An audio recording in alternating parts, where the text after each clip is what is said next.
Welcome back, everybody, into our beautiful studio. That is right, it is I. I am back after my week absence. I apologize for that. However, Brent did a fantastic job rolling solo last week. Thanks, buddy. Luke Gallows is back. I'm glad to had a nice little guest with our buddy Anthony from the Autograph Cave, Autograph Podcast. We'll get there. I get those two confused every time. We'll get there. And so he was a great guest. You guys had a good, nice talk about wrestling and all the kind of fun, different stories. I listened back to it. Cool stories about how he trained and all that different stuff. Isn't that nuts? What a random, wonderful world it is. Yes. And however, Cheap Pops Wrestling Podcast, episode 7? Six. Episode 6. We are back. The duo is back in action. Yes. No singles match this week. It is a tag team turmoil match. And we are ready to take on the wrestling world with all kinds of fun activities for you in this next hour. Yes. Before we get into all the fun, and we got fun. We have Crown Jewel breakdowns. We got AEW, NXT, why Raw sucks, why SmackDown is even worse. Oh gosh. We got a fun little answer question. Oh, we answer your questions. Yes. We answer the fan questions. And a nice little segment coming up. So we got a little that set up. However, first, you know how we do things here. We gotta take care of all the business. Yeah. And I pass it over to Brent because he knows all of them off the top of his head now, ladies and gentlemen. No card in front of him. It's pretty It's sad. not on the show sheet. He just knows it off the top of his head. So I'm going to pass it over to Brent and let him tell you all about his hard work. I really appreciate the hype, buddy. You really make me feel good about what I do. So yes, Cory mentioned our wonderful guest last week, Anthony. So again, big shout out to him for being on the show last week. And as always, a big shout out to Anthony and his podcast, Behind the Autograph Podcast, and his site, The Autograph Cave on Facebook. Give that podcast a listen. I've been on there twice now. He talks a lot about just, the successes, trials, tribulations, failures of autographing. Cory has dipped his toe in the autograph pool. The graphing world. He's gone to a few meet and greets with me. We met Charlotte Flair. Yeah. We met Shinsuke Nakamura and Braun Strowman. I will say, for someone who is not, I'm not a big autograph guy. And then you have me. Yeah, and when you are, and so when we go to a wrestling show together, I know Brent's going to want to hang out. And, whereas I'm like, to me, autographs are not a huge thing. Nope. I do think it's cool to, see the performers up close and maybe, shake a hand. I think that's cooler than an actual autograph. But, to each his own. Brent really digs it. I've tagged along, like he said, at some of these meet and greets. Yep. And those were really fun. Everybody we've met so far has been really nice, really cool. Yeah. I'd say Charlotte was the most friendly by far. Yeah, hands down. They were all friendly. They're all friendly. But yeah, she was the most personable and kind of absolutely chatty. And she talked to you. My frickin' son got in on it again. My son's probably more successful now than I am. He got to sit on her lap. He got to sit on her lap and got put on her Instagram story. It would have been a little strange. Well, yeah, sure. Neither here nor there. But I don't know if maybe Braun just intimidated me because he's such a large human. So big. And he was wearing a cutoff, and it was 30 degrees out. Yeah, he was. I forgot about that. The man is everything you see. Yeah. I believe he is. I don't know if his gimmick's him turned up to 11. I just think that's normal Braun. They're just filming him. It's a reality show. Yeah, I think that's just really him. And then Shinsuke was very cool to meet just because he was kind of new at the time. Yeah. But he was coming off those awesome matches with Zayn and all that stuff, and he'd just gotten called up to the main roster. And for somebody who was clearly not familiar with an American dialect yet, was very personable, was really cool. So I enjoy hearing the autograph stories. I don't so much enjoy doing the autograph stories. However, I do respect the people that go out there and do it because it is it's a really cool hobby to have. Yeah. Especially when you have successes like it sounded like you did. Yeah. Oh, yeah. And one thing that I've loved about Anthony's podcast is he, especially myself and other guests that have come on, we try to share those I guess you could say, tips and tricks of the trade, ways to kind of be more successful with that stuff. So if you're looking for some more info on that, or just also some good stories, some good little highlights of different people's memories, check out Anthony's podcast, Behind the Autograph Podcast on YouTube, and search The Autograph Cave on Facebook. For our wonderful connections, we're growing almost, I feel like, weekly in terms of our social media influence, so to speak. Our Twitter is very active. You can follow us there at Cheap Pops WP. That's CheapPopsWP. You can also find that same handle on Instagram. I've been posting on there as of late. YouTube, search Cheap Pops Wrestling Podcast. Email cheappopswrestlingpodcast@gmail.com, and go ahead and like our new Facebook page, Cheap Pops Wrestling Podcast. And when you find us on YouTube, don't forget to hit that like button, that subscribe button, and that notification button that lets us know that you know when our new episode is coming out. There it was. The full rundown. And I think what I like most about these autograph stories is I like when you meet somebody and they're really cool and they're really nice, like they're super down to earth. Right. I mean, it wasn't an autograph story so much because you kind of pushed out. But Montez Ford? Ford was a great story. Yeah. I made up for it on NXT, though, at the NXT event.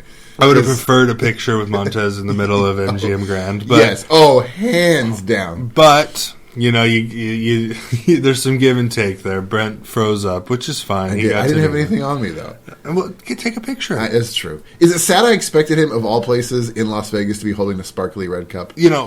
I feel like that would have been very appropriate. Kind of feels like he lives the gimmick. I really believe more power to him for it. Yeah, he's a great guy. It was a great meet, and the stories are fun. They're definitely fun. Finn Balor holding your son. Finn Balor held my son. He is now sat on Charlotte Flair's lap and has been held by Finn Balor.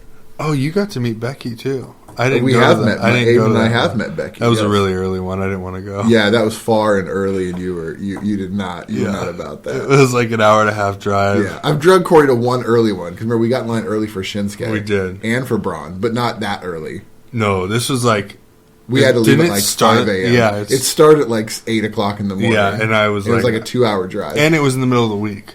Yeah, it was a Monday. Okay, so where we live, traffic is awful. Yes. Especially to this particular place. Yeah. Oh, yeah. And I knew that, and I was like, sorry, bud, I'm bowing out. My son and I left, I think, at 5 in the morning. I'm bowing out. I can't even do it. And I saw the pictures. It was awesome. Again, another story that seemed like she was very cool. Yeah.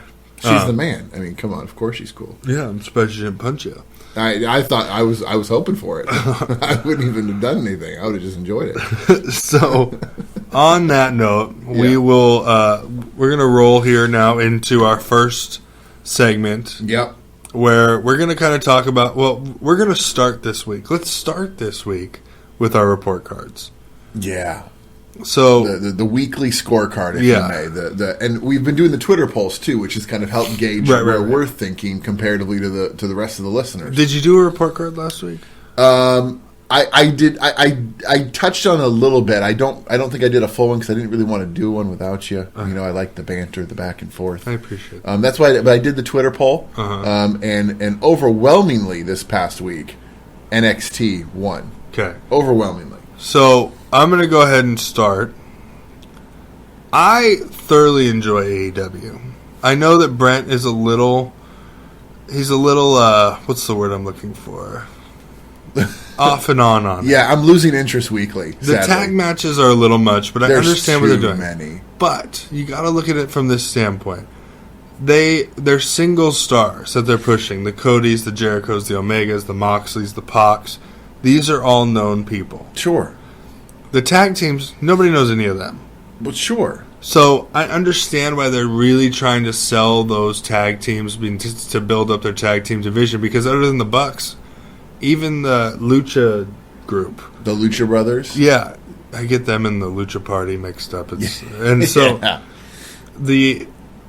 Even them, I think other than the Young Bucks, nobody knows anything about these tag teams. Like the Best Friends, like Chuck Taylor and them, they're kind of known barely from the independent scene, but those tag teams have to be built. So I understand why it's so tag team heavy. It is getting a little much. Like when you have multiple tag matches with your Jericho, your Jericho in that group and Paige and all them. I understand why that's a little off.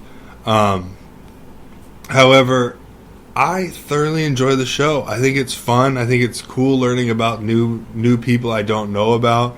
Another example would be Omega versus Joey Janela this week, last week, which was a great match. I don't know anything about Joey Janela. He's not a very big guy, but they put on a great match, told a great little story, and it showed that Janela can go with Omega in the ring. So I thought that was a cool, strong starting point for guys like him. I enjoy seeing these new faces that I don't know and kind of trying to build more. I want to know, I want to know, what MJF's and, what are his motives? What's his intentions? And I want to learn more about these other groups. And Rio, I guess is her name or whatever. Rhea. Oh, the women's champ? The women's champ. Yeah. I want to know more about that. And Jericho, I can't say it enough. I absolutely love everything he does. I think he's incredibly entertaining. I think Cody's a great person for him to face starting off. Yeah. I like Omega Moxley connection. I like what they're building there. I like this. I love this pissed off Pac.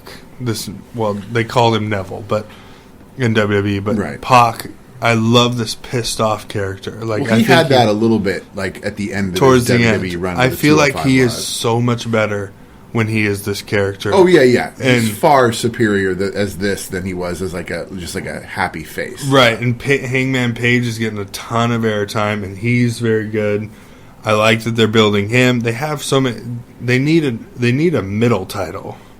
Yeah, like I don't want to say TV, but something North along American, those lines. TV-ish, Intercontinental title-ish, something to fight for the mid-carders. So I thought AEW was good, and I'd give it a solid B for my ranking for AEW. Now, don't growl at me, Brent. I'll use your words. However, do you want me to give my grade, or should I let you do both? Well, let me finish. Okay. However, so I give a B to AEW. A B a lot of times would win the week. Sure. It beat Raw. Yeah, it beat SmackDown. Gosh. Yeah, it would. If those are your two competitions, you're winning far and away. Yeah. However, NXT right now and for the last 4 weeks is the best wrestling show on TV. And in my opinion, it's not even close. I was thoroughly entertained for 2 hours. I think that I know Triple H is running it, and sometimes despite not knowing exactly how much of it, as far as I've heard, it's all him. He gets it, and the way they break down a show is so fantastic. I really enjoyed the women's match. I think Rhea Ripley is incredibly a freak of nature. Sounds bad, but it's like she is like nothing I've ever seen. Yeah. And she's super young, and she faced Bianca Belair, who I thought played a great underdog role. Yeah. In that character to kind of start things off. But then you really kick it into high gear with you got your Keith Lee, Dominic, how do you say his name? Dominic Dijakovic. And Dijakovic.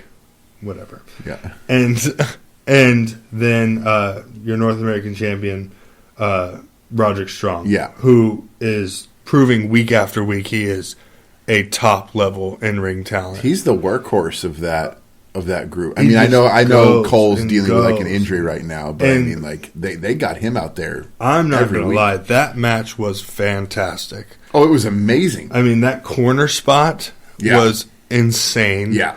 I loved the story they told of throwing Roddy. I'm calling him Roddy. Throwing Roderick Strong out of the ring. And beating him down so that the two big dogs could say, we're going to settle this between us once and for all. Yep.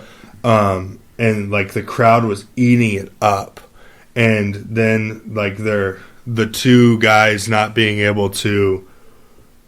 Their desire to beat like each other became bigger than winning the title, and then allowed Roderick Strong to come back in and hit that like shotgun knee thing to get the win, which was, the match. I can't say enough about the match. I thought the match was outstanding. Yeah. And then Matt Riddle and then Cameron Grimes, we haven't seen a lot of. We see like these short little squash matches. He has the funny little hat and vest, but that's all.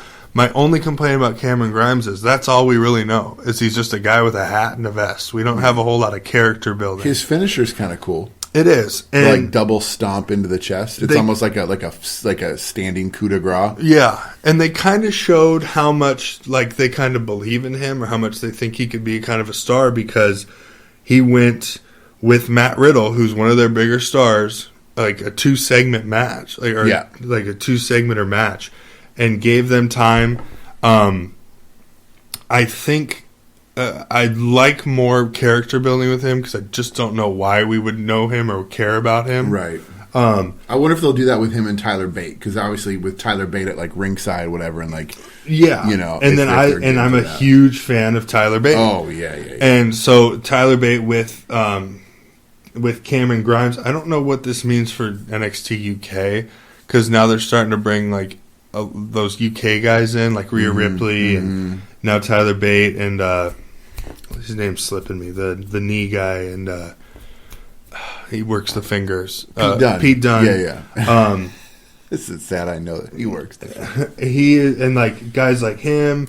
So I'm not sure what that means. I thought the match was fantastic. And then on top of all that, like your under segments, you have Breezango teaming with a personal favorite of ours, Swerve, against the Forgotten Sons, who I really like. I think they're an underrated tag team. Oh, yeah. However, I think watching that match, I think Swerve looked like a star. Yeah. He looked like the star of that thing. That move he did, I call it like the high spot. He jumped off the turnbuckle onto that guy's chest and then like did like a moonsault basically off his chest onto the other two. Yeah. I thought, that was unique. I don't remember seeing a move like that in past matches. As you talk about, like, right, the booking and people getting it, like whoever's booking that match gets it, right? Like they let him show off something that other people don't really like claim to kind of like push him up, give the spotlight on him for a minute. Yeah, and I think that like I really like what I like about NXT is it's not muddied up or watered down with a bunch of like hokey stuff. Like, and I've heard JR say this a bunch, like wrestling's not supposed to be funny. If it's funny, it's supposed to just be naturally funny. Yeah. Like if you're trying to make people laugh, that's not correct. And I feel like Raw's filled with a lot of hokey, like just stupid stuff, and NXT is just it's a different brand. And to compare the two, like they've said, is almost unfair, because NXT is where you go if you want to watch great in-ring wrestling.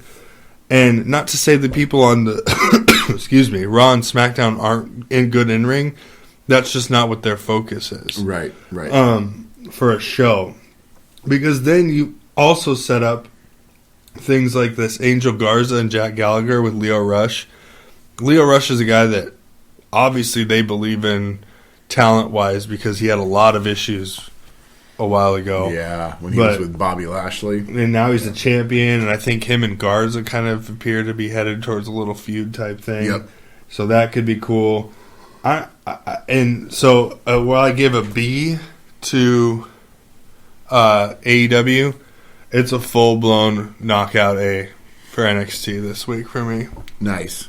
I in terms of NXT, I have a lot of agreement with what you're saying. There's a couple things too that I'll touch on that I think are even solidify the A for me a little bit. Right, one thing I liked, and I think it just adds a variance to it.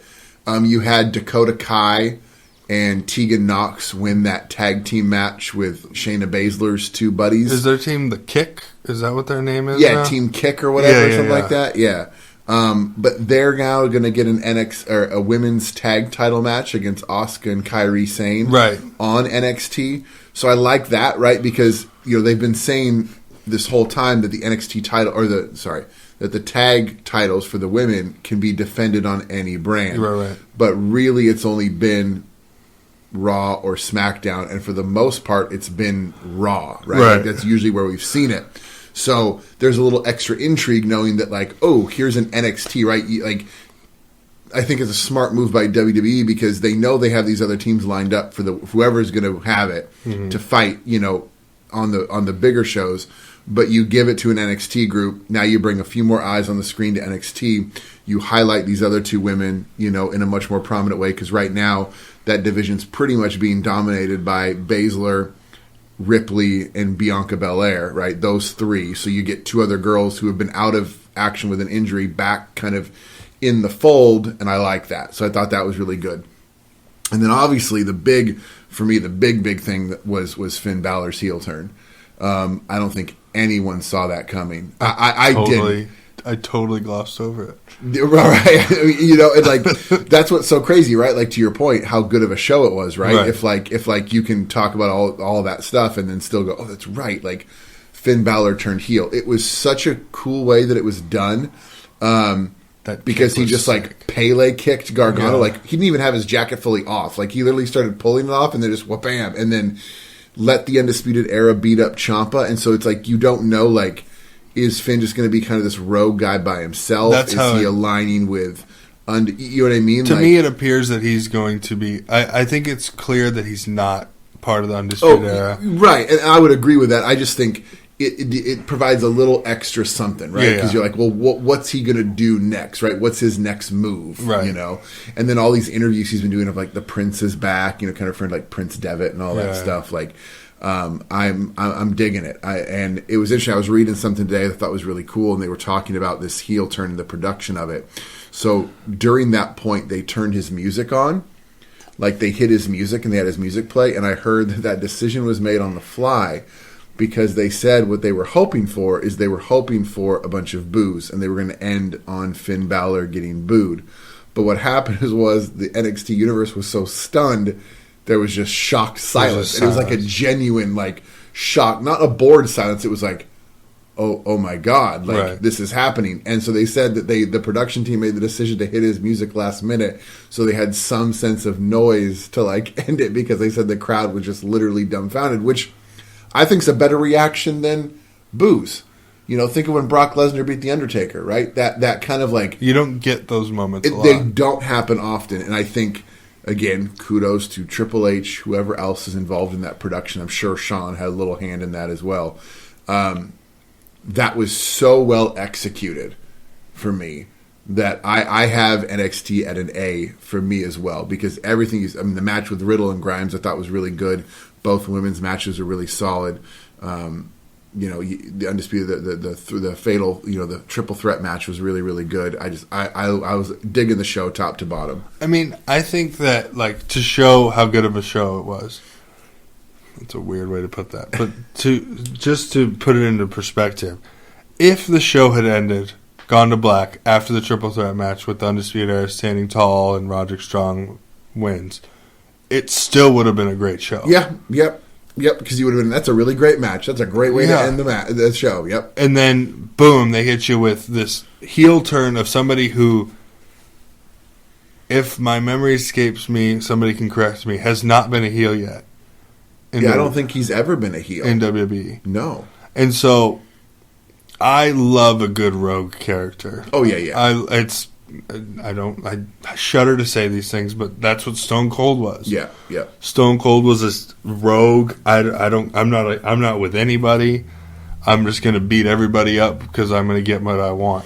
I love that character. Yep. It's similar to what they did with Becky. Becky, I feel like, is kind of losing a little steam, but she's still probably the most over person in the company. Oh, yeah. And I think she's getting better each week. She does continue to get better. And then that match I will say, for as bad as Raw has been, she had a great match with Kairi Sane. With Kairi Sane. It was really good. And her skill set, she showed off a different skill set than she's shown before. Yeah, got to be fair here. For as bad as those shows have been, she had a great match with her, and that was a good highlight of it. I think that NXT is taking another step, and I think that all it's going to do if Vince here's the fire, here's the story, or here's the calls for Triple H to take over, all it's going to do is fan that fire. Yeah. Because as far as booking and writing stories and telling stories, I don't know if there's much better than what he's doing. No, he's putting in phenomenal work. For me, with AEW, because I know you heard my growl earlier. Yeah. I can give it no better than a C. Ooh. No better. And I have several reasons as to why. Several sticking points to me. One, I do understand your point about the tag matches, but they've also done a lot of these like mixed team tag matches, where they're not like true tag teams. And the one thing I hate about AEW's production of tag matches is there's no rules to them. Guys literally come in and out, interfere constantly. The ref doesn't even count. Where at least in WWE, they'll make that count, right? Like 1, 2, they'll do that to try to feign the idea of control. AEW's completely abandoned that. It's an absolute joke. There's way too many. I think I was talking to Anthony about it a little bit when it was airing last week, and I think the order literally went tag match, singles match, tag match, singles match. Or something like way too many tag matches all in a row. Secondly, I still don't get Kenny Omega. I don't know why he's as loved as he is. I don't get it. I've told that to a few people, and they have gone berserk on me. I don't see it. I don't know. I think it was a good match. Like, he's a good wrestler. His Snapdragon suplex, I think, looks really, really cool. But his mannerisms, I think, are weird. I don't like. And we said this, I think, last time we were together. I could pick 10 wrestlers in WWE that do what he does. You know what I mean? Like, I don't see anything like over the top special about him. Interesting. To me, what makes that show so average is my favorite part was one sentence that Jericho uttered, and that's when he made fun of MJF for wearing a scarf.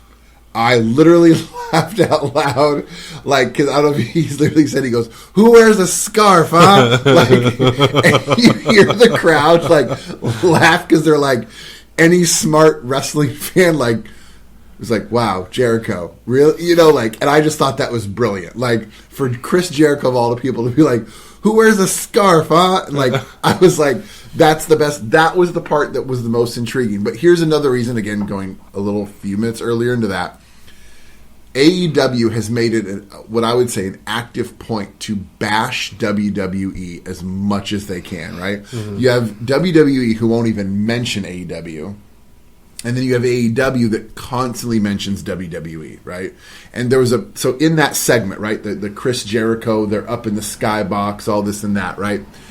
Cody Rhodes comes out to do an interview, and Jericho's doing the air horns and everything, and Cody said, "Chris, in the company we used to work for, this used to be a pretend fourth wall, but in this company, I can actually come up there and kick your ass," right?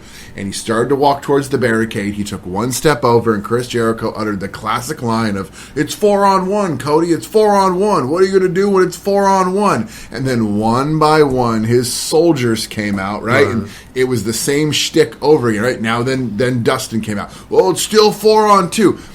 How are you going to bash WWE for being cheesy, for being cliche, for being uncreative, and literally go do the same exact things that they were known to do constantly? I've seen that play out in WWE probably 78 million times just in the last year. The whole bad guy heel up in the skybox talking shit to the face on the like, I've seen that stuff over and over and over again by WWE, and I think it's absolute bullshit that AEW is going to sit there and criticize what WWE does and then go ahead and do the same thing that was popular, I don't know, back in the 90s. Like, I think they took a giant step backwards this week, because I'm not saying you have to be like WWE and have 20-minute promos to start your show, but I think the only two people I've heard talk on that show have been Cody Rhodes and Chris Jericho.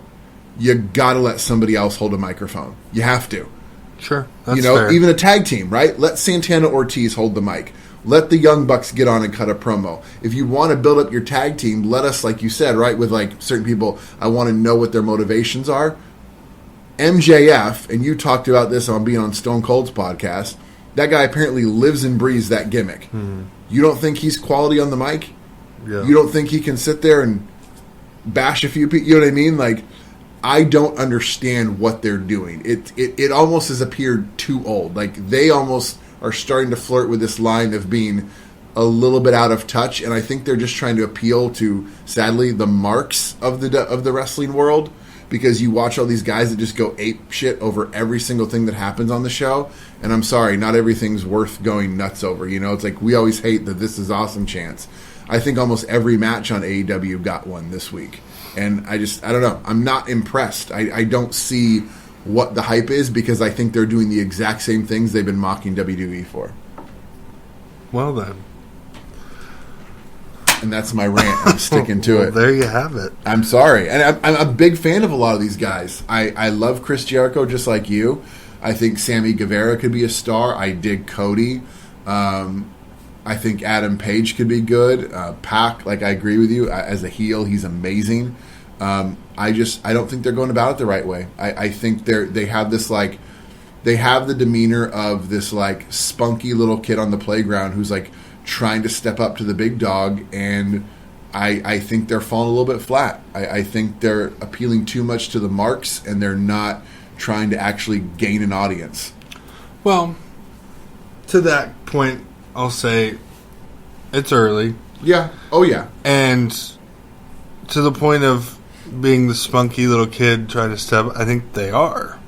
I mean, I think that's what they are. And right. I don't... But it's almost cheesy. I don't like the whole going at WWE, you know? Like, don't do that and then do what they do. You know what I mean? Like, if you're going to go at them, then literally be completely different. Have Cody Rhodes hop that barricade, say, F 4-on-1, I'm going to go kick your ass because I just said I could, and then have everyone else come in and after him after that. You know what I mean? Like, sure. Don't literally do the same shtick that WWE has done 4,800 times. That's and then fair. Be like, we don't want to be like WWE. Like, yes, you do, because you're literally copying their storylines. That's fair. But speaking of the whole Skybox, I mean, there's nothing nice. I mean, there's nothing to say. Like, where you have, I don't love it, but I clearly don't have the issues you have with it. So I'm just gonna go to an old. Remember the Skybox, the heel up in the Skybox talking crap to the babyface in the ring. Do you know what the best one ever was? Which one? Triple H and Shawn Michaels. It was a Raw. It was like during their marathon feud. Was this like after he returned, like that SummerSlam? Yeah. He wore the brown trunks. He wore the brown trunks at Survivor Series. Okay, was it like the jeans? The jeans. He wore the jeans at his return match, but it was after that. He had been back, so probably like 03 or so, 04, somewhere in there. And deep cut. And Evolution's up in the Skybox, of course, as drinking they would champagne and all this kind of stuff. And it was awesome. It was really cool then. Yeah. However, Evolution's all up there. They're drinking champagne. They're making fun of everybody. And I even want to say, like, Flair was up there with them. And Shawn Michaels might have been in, like, a tag match with somebody else against Orton and Batista, maybe. And, he, of course, as Michaels tended to do at that time, he was busted open. He was bleeding everywhere. Yeah. Fantastic bleeder. And... is there anything the man can't do? Right. And it was a similar type of thing. Like, everybody had been cleared. Michaels is bleeding. He, like, stands up in the middle of the ring, looks up. Triple H is up there with Flair, just talking crap. And what you wanted Cody to do, they had Michaels do. Yeah, good, He just hopped the barricade and stormed right up there. And, good. And the best part was, he didn't, like, go through the back door or anything. Triple H is like leaning out over the open window as Shawn Michaels comes up to the front of the window, and Triple H is hanging halfway out the window, and Shawn Michaels is outside, and they're just trading bombs through the window. Beautiful, like you know what I mean? Like, that's authentic, and that's how Raw ended, and it was fantastic. I would take that. If Cody had done that, I would have taken that. I will say it was cool, like the kind of like the extra stuff, right? Like he like punched down because like Jericho and the group like locked themselves in like the back door, and like he took MJF's scarf. I'm sorry, the scarf line was so great. I can't not think about it now. I mean, Jericho's so funny, so damn good. He wraps his hand in it, punches the glass, and they spill out into the crowd, right? And then Jericho's like, "I have a ticket. I have a ticket." Was it like stuck to his head? Yeah, like that stuff was quality. Jericho is so. That's kind of to JR's point. Like, obviously he's trying to be funny, but it doesn't come off like he's trying to be funny. It's just his character. It's just funny. This character, But you don't think he knew what he was doing when he said the scarf line? Oh, God, yes. Absolutely. But it doesn't come off like... And he doesn't, like, pander to the crowd yeah, that was funny, right? Yeah. But he knows. Like his character is... I don't know how he keeps a straight face when he says that. I don't know. Like, that's the best part. I was literally laughing. Like, I laugh when he says stupid idiot and stuff like that. I mean, there is... To me, this Jericho is... right before he left WCW with Ralphus and all that. Yeah. It is literally like... It's like that character died when he left WCW, and then he became the 15 different Jerichos we saw in WWE. Yeah. And now that he's in AEW, it's like that character has then now popped back up 25 years later and has grown up to be like... that's what it reminds me of. Yeah. Because he's just so he's so ridiculous and outlandish and so good. All kinds of different stuff. Jericho alone, to me, makes that show worth watching. Yeah. And I mean, I'm still going to watch. You know, like, I'm not sitting there saying I'm giving up, right? I find a lot of frustration with what they're doing, and I think they could do it differently. I think if you're going to hang your hat on doing it differently, the only thing right now I see that's much different is that they're more willing to put in more extreme things. Because, I mean, you put in guys like Jimmy Havoc and Darby Allin, they're like staple gunning their heads and, you know, ducked it. Like, I just, you know, I haven't yet to see anything that's like too out of the ordinary outside of that. And I think you can't sit there and say you're the alternative to this and that, and then kind of follow a lot of the same paths. I think, you know, also speak to where you say like they're pandering to, like, it almost feels older. I don't hate the older vibe, just because I don't like the current vibe. Okay, yeah. But to your point, my uncle, and I started really thinking about this. My uncle was texting me on Wednesday last week how much he loves AEW. Yeah. And now my uncle's 70 years old. Right. So I was sitting there thinking, you know, I mean, I think it's entertaining, but like he loves it. Yeah. Like he was watching old school freaking... It's got that Saturday morning, like, WCW feel. Yeah. And like he loves it. Yeah. And so like maybe they're pandering to all the fans who were around that are now left. Right. Trying to gain them back, I think. Yeah. And I can understand that. If you want to know, and I'll just again sharing the humor in wrestling fans, as we've been talking about fans and trying to gain viewership and stuff. I don't know if you saw this online, but apparently this photo has been circulating. And again, the marks of the wrestling world. Somebody apparently zoomed in on the ticket that Chris Jericho is holding. Yeah. And it's a comp ticket for the 100 level. So apparently people were up in arms because they were saying the ticket wasn't truly a Skybox ticket. And people were like circulating the photo. Like, so that was his ticket, supposedly? Yeah, like him and the group bought tickets to the show and bought the Skybox and like were there to harass people. So, yeah, I was like, yep, of course, only wrestling fans would zoom in on the damn ticket and be like, that's not a real ticket. They have like way too much time on their hands. Way too much time on their hands. So, anyway, that's going to wrap it up for that little doozy of a segment. Man, that's a segment. That went a lot longer than we thought. That's a 3-segmenter. So we're going to have JR would have had at least 4 commercial breaks into that. My thing. God. Into that. So we're going to have to kind of hustle. We're going to have to kind of hustle. But we want to make sure that we do not leave out Crown Jewel, which is coming up very quickly. It's again being in Saudi Arabia. So is it Halloween night? It's like Halloween, like early morning or something like that, because it's like Thursday night for them. So it's like super early in the morning.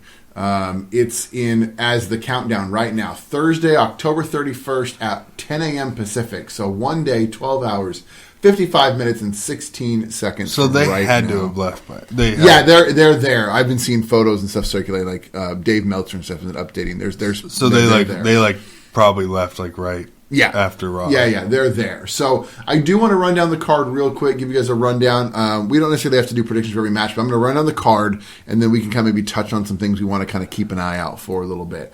Obviously, the big kind of two advertised matches that they're kind of hanging their hat on is that you have Brock Lesnar versus Cain Velasquez.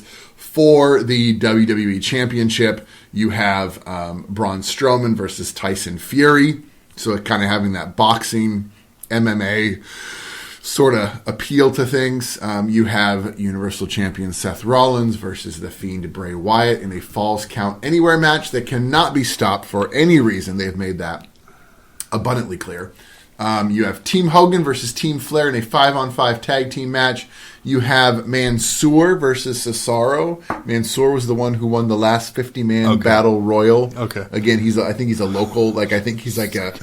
I think he's from there. Just getting ready to ask you who the hell that was. Yeah, I think he's from there, so it's kind of that local pop. And then you have the largest tag team turmoil match in WWE history to determine the World Cup winner and crown. They love these cups. I don't know what's with the cups. So nobody wins the tag titles here. No, it's just a cup. It's like when Shane McMahon won a cup. It's like this cup says you're the best tag team in the world. Is Shane McMahon going to be a damn tag team with somebody? I hope so. But you see the likes of that card consists of the OC, Dash and Dawson, Ryder and Hawkins, Lucha House Party, the B Team, Heavy Machinery, the New Day, now minus Xavier Woods, sorry to hear, torn Achilles, he's out for like 9 months, the Viking Raiders, and Rude and Ziggler. And then you have a 20-man battle royal that'll be in the kickoff show, and the winner of that will get to face AJ Styles for the U.S. title later that show. So, do OC, Lucha House Party, well, not New Day now, but do they get 3? I don't know, because I guess you see, they're all on the graphic, right? So they just get to pick? So, yeah, I don't know. That'd be intriguing. But I think that might be the thing I'm looking for. The tag team match? Yeah. Me too, I think, actually. That one's going to stick out for me just because of the talent in there. You have the OC, you have the Revival, the Viking Raiders. My boys. The New Day. No, my boys. Your Next boys. to the New Day. The Heavy Machinery. Yeah, Otis. Yeah, Otis. love those guys. I did hear a rumor, kind of a spoiler, that the Viking Raiders will be taking that match because they're trying to, as they put it, stack the accolades onto them. That's cool. So now they've had the NXT titles and all that. Who's that over there by Heavy Machinery? That would be the B team, who's made rare appearances. One team I'm surprised is not in here, though, is the AOP, because they've been plugged in a lot of vignettes and packages recently. When are they coming back? And I would expect maybe a moment like this. Look at the stash on Rude. Yeah, he's got the Rick Rude like 80s strong stash on Rude. Top stash. I personally, I don't know. I think like the Hogan Flair match is pretty predictable. Like, who the hell is that on Hogan's team? Who's next to Ricochet? Shorty G. Oh, okay. Chad Gable, who is now known as Shorty G, which is the collective thud that represents all that is in. Are they just trying to ruin him? Did you see his outfit? It's literally like basketball shorts and a basketball tank top with a giant G on it. Oh, God. It's like he's a rib. Literally Shorty G. It's a freaking rib. But he's apparently all in on it. Hogan's team is horrible. Yeah, I mean it's garbage. Like I'm hoping Flair's team wins, but Roman Reigns is going to end up saving the day with like 38 Superman punches, it's and he's horrible. going to tag in Ricochet, who's going to do a 450 splash. King Corbin's going to be your first one eliminated. Corbin's going to take the pin. Not only. Wait, so is it an elimination? I don't think it is. I think it's just a straight on 5-on-5 tag team match. And why are they fighting each other? Because they want to be the best. Hogan and Flair just want to have a over under Hogan and Flair taking a combined 2 bumps. Flair will not take any. So, yeah, I said Hogan or. I think Hogan. You don't think Flair's going to want at least one chop? I think Hogan just had surgery. Flair's going to want at least one chop. Okay, yeah, he will deliver something. He's not going to take a bump. He won't take a chop? No. Or a big boot? No, it could kill him. Yeah. Kill him? I don't know if he... why does it tell me that Ric Flair would be the guy that wouldn't necessarily care? That like, why would I feel like Rick would be like, woo? That cat has used all 9 lives. I don't know if Hogan. I swear I saw Hogan. Because didn't he just get into it, brother, with somebody at some show? Wasn't he carrying around a crutch? I don't know. I mean, he should. His 36th hip surgery? Yeah, I don't know. The match is a snooze. It'll be a snooze fest to me. I think Kane... Where do we start here? All right, let's start with the... Let's. Do you want to go big to small? No. It kind of seems like you want to. Stupid. Because I don't really care about some of these. Okay, the 20-man kickoff. Who's going to win the Battle Royal to face AJ Styles? Who's going to be in it? They haven't said who's going to be in it. I don't know, but we can probably guess. So, he's on SmackDown? Humberto Carrillo? I hope not. Is he on SmackDown? He's on Raw. He's on Raw. Okay. He's on Raw. I think it's going to be someone like you're going to see like an Humberto. It's going to be a face. You're going to see like Humberto or like Ricochet or somebody like that win it. Yeah. Is Ricochet going to be in 3 matches? How do they have another 20 men? I don't know. I don't know. AJ, I'm sorry. I don't know who's going to win that. I don't know. AJ's going to retain them. I wish I could. You're not going to let that title change. Wait, so does he? Do they then face him after they win the Royal Rumble? Yeah, like later on. Yeah. Oh wow. Yeah, and so AJ's going to win. Tag team turmoil match. I would love to see the Revival win just because they're personal favorites of mine and ours because they used to favorite our tweets when we were like No Cell Radio. Yeah. But I mean, I'm just going to go with the spoiler and say it's going to be the Viking Raiders. I'd prefer the Revival. Yeah, I would too. I hands down would too. I agree. I think it's going to be Viking Raiders. I think that a good rub for I think it'd be good for the OC to win it. Yes. Because they're supposed to be this group that they're building, but right. It would be nice to see them get that chance, but I sadly don't think they'll ever pull the trigger on something like that. Yeah, I'm gonna go. I think the Viking Raiders will win too. Yeah, I want the Revival, which I'm okay with that though. I think the Viking Raiders are a great team. I do too. I would love to see the Viking Raiders and the Revival go heads up. I think it'd be a great plane match. ride is it's got to be like 17, 18 hours. I'm assuming. Oh god, that's just got to be brutal. Somewhere around there on the body. Mansoor versus Cesaro. This one, I don't know. First of all, how did this happen? It's like his reward for winning the Rumble. So what apparently happened is, and I was reading the backstory on this, that there's some bad blood because it was like down to him, Cesaro, and Elias, like in the Battle Royal, and he eliminated Cesaro with a drop kick and then threw out Elias and won. So like Cesaro was like trying to get revenge for like him not winning the 50-man. I don't know anything about this Mansoor. However, if he can go even a little bit and they let them actually have a match, Cesaro can do it. So yeah. I think it might be entertaining. I think that since it's his hometown, I think they might let him kind of go. Yeah, and I think it'd be cool. I'm going to take him. Actually. Yeah, I feel like they're big on like those happy endings. Yeah, I think he's gonna. I think he's gonna win. Yeah. Then you have Team Hogan, Team Flair. Again, I think, are we both rooting technically for Flair? My eyes are already getting heavy. Right.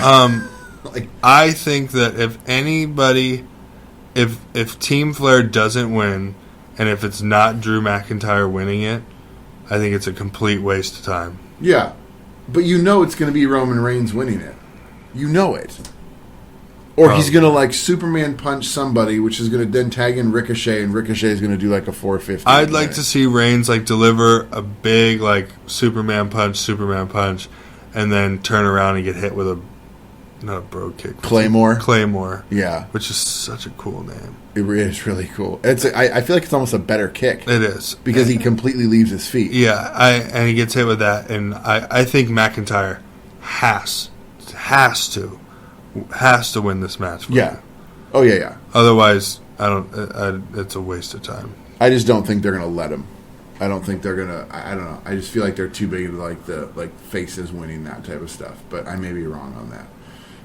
Then you have Braun Strowman versus Tyson Fury. Is this a wrestling match? Yes. It is a wrestling match. It's going to have some boxing elements into it, but it's a wrestling match. Tyson Fury's going to win, and I don't like it. Right, because again, it's just, you're not caring about Braun Strowman. It's just stupid. Under any circumstances. It's just so stupid. Which, I don't know. I'm not interested in this because, again, this goes all the way back to CM Punk's point. Like, why do you keep bringing in these guys just for like a one-off? Yeah, it's just stupid. I could care less about it personally. Then you have the Falls Count Anywhere match that cannot be stopped for any reason. This is so confusing. Bray Wyatt versus Seth Rollins. This is so confusing to me. So I don't understand. Is Bray Wyatt's gonna lose again, isn't he? So here's the only theory that I can imagine, which I think is gonna suck either way. Okay, either A, Bray Wyatt's gonna lose again, which is going to be unbelievably stupid because now he's 0-2 on these big title matches as The Fiend, which completely destroys what he was building. Or you have him win, the Universal title goes to SmackDown, and then you have Cain Velasquez win the title from Brock Lesnar, and because he's technically, quote-unquote, on Raw with Rey Mysterio, the WWE Championship goes to Raw. Because you know one thing Vince loves to do when he does these shakeups is he loves to have a couple of titles switch back and forth between the brands. I guess that makes sense. But here's the problem with that, though. You're going to have Cain Velasquez win the heavyweight title his very first match? Oh, yeah. He's going to win. But it's stupid. And I bet you Brock bleeds. It's so stupid. I've never wanted Brock Lesnar to win a match more than I want him to win this match. Yes, yeah. I hate this idea. I think it's stupid because I don't know what you're going to do after it. Right. And because now you have this guy who you don't even know if he can really go holding your strap. And who are you going to have him... If he beats Brock Lesnar, who are you going to have him face on Raw that's remotely credible? Yeah, the whole thing's dumb. And The Fiend, in my opinion, The Fiend has to win. Yeah. But then he's on SmackDown. Now you've kind of booked yourself into a corner which again. They do all the time. And so it just doesn't make any sense because he has to win that match. Do you think he's going to win? Does your gut tell you Bray Wyatt will win? Yes, I think he has to. Because they've clearly heard all the groaning about the Hell in a Cell. So that's why they added the whole can't be stopped for no reason at all. Right. And so I think he has to win, and I think they're going to do it, and I think they'll figure out some way to do what you said. I really don't want Cain Velasquez to win that match, but I think he's going to win that one too. See, I want Brock to win really badly. I just think they have to follow each other, right? If Brock's going to win, then Bray can't win because you can't have two titles on the same show, right? And you can't leave one show without one. Right, and I would rather have Bray Wyatt with a title than Brock Lesnar with a title. Yeah. You know, so I agree with you. We've talked about so many times. WWE's so good at backing themselves into a proverbial corner with their booking, and they've done it again here. Yeah, I don't. And I really don't want Cain Velasquez to win. No. Did you see, by the way, talking about AEW and WWE in those battles, this false county where it can't be stopped. Did you see I don't want to say what AEW countered with, but do you see the stipulation that was added today to the Chris Jericho, Cody Rhodes match? So it has a 60-minute time limit. Mm-hmm. So it's more time than the traditional 20 minutes they've been working with, which I like the time limits. Because they utilized it this last show. They had a draw. Moxley I like that. But apparently what they have done now, and there'll be a contract signing for it, because that's not original. There'll be a contract signing for it on this week's episode. But they're going to have 3 judges sitting ringside scoring the match. And should it go to a 60-minute time limit, it will not end in a draw. The judges will score it and award the championship to the winner. So they said they are avoiding the draw when it comes to a championship match. That's an interesting twist. I don't mind that twist. I think it's unique. And one, you know what I am intrigued by too, because I think they could do it. The 60-minute time limit and the fact they're throwing that in there leads me to believe they're going to get themselves close to that. And I think if anyone can do it in that company, it's going to be Jericho and Cody. That's an interesting twist. I like that. I really do. I think that's a cool little... Yeah. That's different. It's kind of a little game of one-upsmanship, I feel like, to this whole false count anywhere it can't be stopped type of thing. So, all right. So there you have it. I mean, I don't know. I mean, I know I'm going to take a look at the show. I'm going to be intrigued to see what happens, just to kind of see if we're right or wrong. Yeah, I'll watch it. I don't like the time because I'm working. so I'll have to watch it later. Yeah, I'll watch it later. But I'll be watching for sure. All right. So before we head out today, though, as we're getting wrapped up, we want to make sure we reach out to you wonderful fans. We're only going to do a couple today because our rants, well, your rant, and my breakdown. Hey, you had a good NXT go through. I like it. That took a huge chunk of time. So we're just going to answer a couple. Yeah, we'll see what we can get through, right? We can see what we can get through. But we have some fan questions. All right. We reached out social media, reached out to some people, said, hey, what do you want to know? What do you want us to cover? So we've got a few questions here that we want to make sure we run through. And big credit to those of you that submitted questions to us, because as much as we can talk and we like talking, we like hearing what people want to hear us talk about. Yeah. So we don't want to just talk about what you don't want us to. Exactly. So, Cory, let's go with the first question. I'm going to ask you the first question here. Who do you think is the most underutilized wrestler currently on the WWE roster? So, this is a tough one because there's quite a few options. Yeah. Cesaro comes to mind, and he's been he's been an answer to that question for people for years. I feel like Sami Zayn's another possibility. All those are great. All those are great choices. Yeah. I'm going to go with Rusev because I do not understand what is so hard about booking this guy. Yeah. It is, and they're sitting in another one currently with this Bobby Lashley, and I don't understand why this is now the second time a segment with them making out has finished Raw. I don't know why. It's not a main event feud. No. It's in no way a main event feud. No. It's not even close. It's barely a mid-card feud. Yeah. And it is closing your brand show. I don't understand it. It's a stupid storyline. Yep. Rusev, when he first debuted, he was as hot gets. Yeah. You took him out with Cena, fine. I don't hate that as much as everybody else did, but he has shown over and over with Rusev Day, with all this different stuff, he has the capabilities to get over. But they have swept the rug out and said, that wasn't our idea. You're going to run with our ideas. And all of their ideas for him have absolutely sucked. Yeah. And now this is yet another one that absolutely sucks. Yep. And the guy is talented. He's good in the ring. He's good on the mic. Yep. He has charisma. And I don't understand why you feel the need to screw everything up with these guys. Yeah. I mean, why do you feel the need to screw with this so much? It's not as hard. Booking him should not be nearly as hard as they've made it. Yeah. Yeah. No, I mean, so I'm going to go with Rusev. that's a great choice. I sent out a tweet during Raw about my feelings, and that was about spot that. on. Yeah, I agree with you. The feud's stupid to me. So I'll go different just to add a different name to it.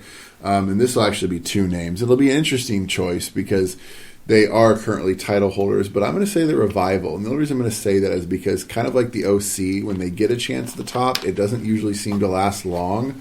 And then they kind of go right back to obscurity for a little while. And then it just seems like where they need a new fresh tag team in there with the belts, they just kind of like throw those people into it. Right.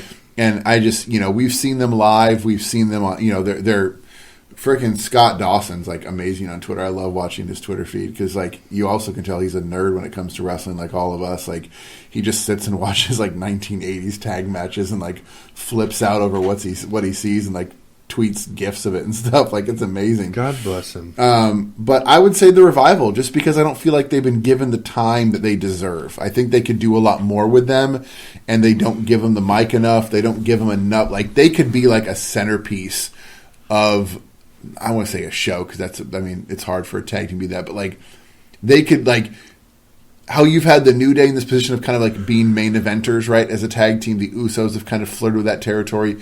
The Revival could be that territory too, and they just have never given them that opportunity. I think that's a really interesting choice, and I think you're probably right. Yeah, despite the fact they're champions, they are underutilized. Yeah, so I would be that. Let's see here. Let's kind of stick on this theme a little bit. And I mean, I guess you could look at AEW too if you wanted to with this. Who has been given more TV time than they deserve currently? Ooh. And I mean, I guess you could go with an AEW person, but it's kind of hard to say that because they've only been on for like 5 weeks. So it's like, I'm gonna stay away from AEW. I don't think anyone's had too much time. It's hard. It's hard to judge who's had too much time there. Yeah, I got my choice. My choice is easy to me, and it's exactly what you just referenced. Well, Bobby Lashley. Yeah, that was kind of the first thought I had. Yeah, I mean, I said on my tweet, he's got the personality of wallpaper. Like, I don't. Always has. Like, he doesn't deserve to hold a microphone. Like, he's the perfect candidate for, like, a mouthpiece. Like, that's why I didn't mind Lilo Rush with him. Because, like, he's the perfect guy to just, like, shut up and hurt people. It really is. The fact that he's, like, involved as this, like, playboy now, like, I don't get it. I don't Him as a him with a mouthpiece is so much better than him alone. Yeah. My God. Yeah. So I would say, for me, I think that was the first thing that came to my mind as you were sitting there talking that through. And maybe Lana would be second, because I don't know. She bugs me. Stay in accent, girl. Can you please keep it consistent? My God. Either, like, ditch it or use it. Like, don't go back and forth. Who gets Do you notice that? Do you notice she gets herself confused? She'll slip into it, and then she'll slip right back out of it. Yeah. She's got to keep that consistent. God. I know kayfabe's dead, but for the love of God, you were booked initially as the ravishing Russian. Yeah. Now you just might as well call yourself CJ Perry. Please don't insult us. There's just God, stupid. That's a great choice. I can't think of anybody better. I mean, that is absolutely every time he comes on, it is a last button moment for me. Like it is. Like, what else is on? Right, yeah. No, I hear you. All right, another question here. This was an interesting one. I kind of like this premise. If you could take one wrestler from AEW and send them over to WWE, and then if you could take one wrestler from WWE and send them over to AEW, who would be your switches? So mine, I'm not going to pick the obvious one. Chris Jericho? Yeah, I'm not going to do that. Yeah, that's not fair. Let's be fair. If I could pick one person that I've seen so far, I would send... Ooh, that's a toughie. I want to stabilize... I'd send Hangman Page. If I could pick one AEW. I like that choice. Because I think he fits. I would be nervous... Sure. Because I could see them easily making him into a Bobby Roode style character where he's now just a tag team guy. Sure. I love his gimmick. I think it's just a cool, badass cowboy type thing. And I think that he would fit in well with the WWE style. Now, if I could take one guy from WWE and take him to, and I'm not gonna. Do I include NXT here? Because you could. NXT has a bunch that I'd take that would be great there. I'm going to take an under the radar guy. I'm going to take. I already said his name, but I'm going to take Cesaro because I think that they would be able to utilize him to his fullest potential. Yeah. My other thoughts were Sami Zayn. And then another one I had was Seth Rollins. Okay. Because I think he is very sensitive on Twitter. He really is. I mean, very sensitive. And it is, I can't help but feel that I'm sure he loves the money he's making. Oh, yeah. However, I just can't help but feel like the performer aspect of him feels a little... I'd say a little slighted. Yeah. Because I think he is really, really, really good. However, and I think he gets a little sensey poo because he hears so much about how NXT is. NXT's this, NXT's this. AEW has great matches, blah, blah, blah. And nobody ever talks about his in-ring stuff. Yeah. I think that he'd be much better served over there. There or NXT. Yeah. I like those choices. Those are... Seth is a surprise, right? Because obviously he's kind of a stalwart of the WWE locker room, so that's a great kind of surprise choice. If I'm sending a guy from AEW over to WWE, I have a couple choices that come to mind. Darby Allin comes to mind for me. I could see him in like an NXT role, fighting for like the North American title. He's so little. He's so unique though. I don't know. There's something unique about him. And this other guy, I saw him last week. Okay, another small point of AEW, like this Orange Cassidy. Have you seen this guy? He walks around in like jean pants and like a jean jacket, and he does this. It's like the coffin drop, but he just like puts his hands in his pockets and like falls like there's something kind of like Ken Kennedy. I miss this. About like he's just like cool and quiet. He doesn't talk. And like the fans, he's like already super over. Like the fans like dig him every time he comes out. And he came out with the Best Friends during their tag match and kind of just like sauntered around the ring. I would love to see a guy like that crop up and like and feud with like a Seth Rollins or something like that. Huh. So that would be go back and look. That'd be an interesting choice for me. WWE to AEW. Rusev could blossom in a role like that, moving over there, doing something different. Cesaro, I think, is a really good choice too.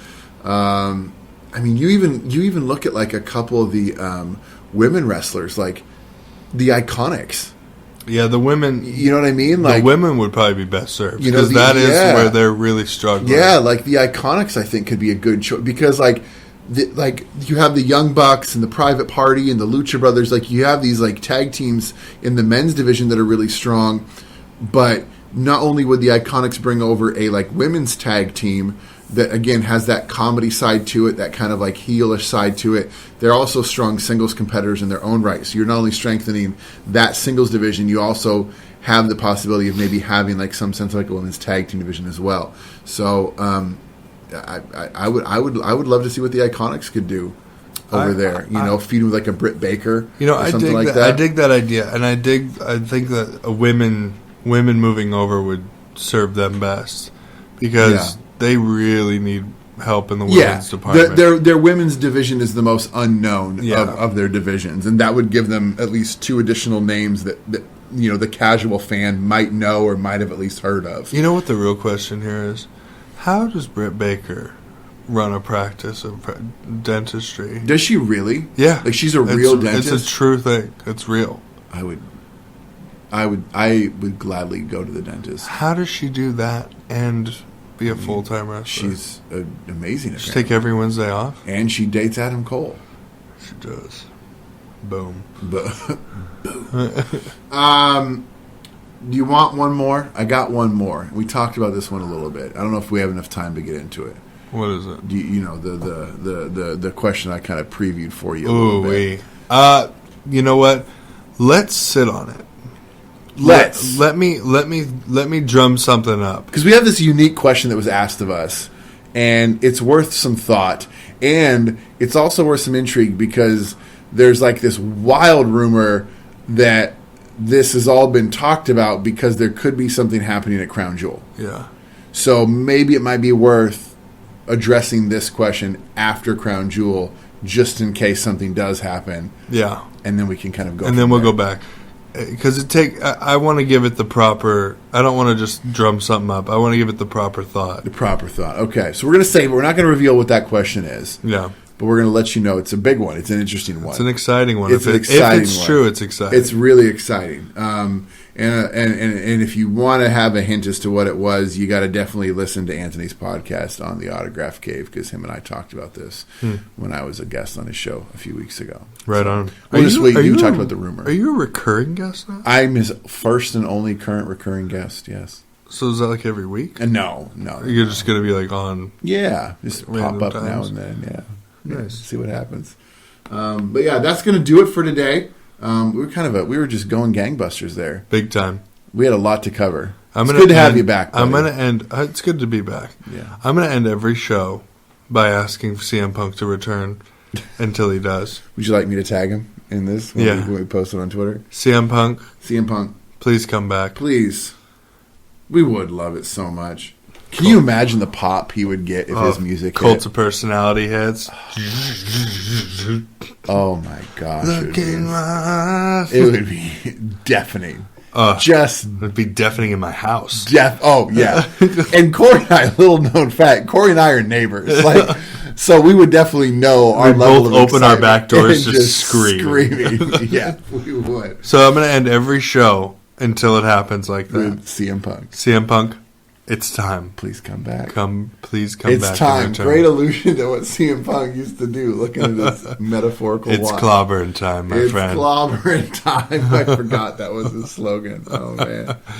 Oh, man. Well, that's going to do it. Please check us out again on YouTube at Cheap Pops Wrestling Podcast. Give us a like. Give us a subscribe. Hit that notification button. Follow us on Twitter at Cheap Pops WP. On Instagram at Cheap Pops WP. Search us on Facebook at Cheap Pops Wrestling Podcast. And email us your thoughts, your questions, your critiques, your commentary at Cheap Pops Wrestling Podcast at gmail.com. All off the top of the dome. It's just right there now.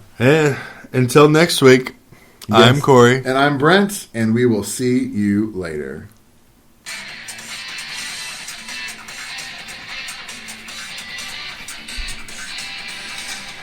This has been an episode of the Cheap Pops Wrestling Podcast brought to you by Brent and Cory and partnered with the Autograph Cave Podcast on Facebook. Cheap Pops!